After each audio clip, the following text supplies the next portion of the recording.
اگه تحقیقات ما و محققین دانشگاه پرینستون و جاهای دیگه دنیا نشون داده که اگه شما بتونید تمرکزتون رو گسترده تر کنید، هوشیاریتون رو باز کنید و توجهتون رو از تمام امور مادی بردارید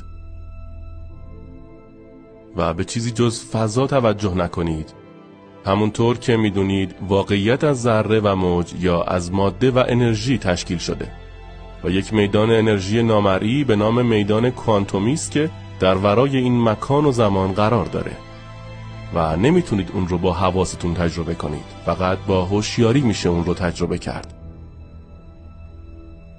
همین میدان یک پارچه و همین میدان نامرئی فرکانسه که همه چیزهای مادی رو به هم وصل میکنه و به اونها شکل میده. داشتم میگفتم که اگه تمرکزتون رو گسترده تر کنید و توجهتون رو از ماده بردارید، توجهتون به اون میدان نامرئی انرژی معطوف میشه. امضای این میدان وحدت، نظم و کماله. شخص اونقدر احساس کمال میکنه، اونقدر عاشق زندگی میشه که نمیتونه چیزی بخواد. اگه شما احساس کنید کامل هستید، چطور ممکنه چیزی بخواید؟ احساس میکنید همه چیز دارید. ما این پدیده رو در افراد اندازه‌گیری کردیم. حتی میتونیم پیش بینی کنیم که این حالت چه زمانی در فرد ایجاد میشه. وقتی میبینیم که نظم مغز داره بیشتر و بیشتر میشه، به یه جای خاصی که رسید، میتونیم بگیم که این شخص قراره یه تجربه بسیار متعالی داشته باشه.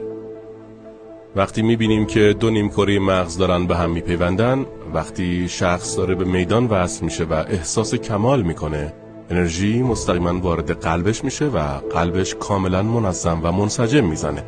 قلب یه میدان مغناطیسی فراگیر تولید میکنه. این میدان و انرژی به مرور از بدن بزرگتر میشه. انرژی فرکانسه و فرکانس حاوی اطلاعاته و شخص احساس میکنه به چیز بزرگتری وصله. اگه در اون لحظه برید و به اون شخص نگاه کنید، میبینید که داره اشک شوق از چشماش میریزه.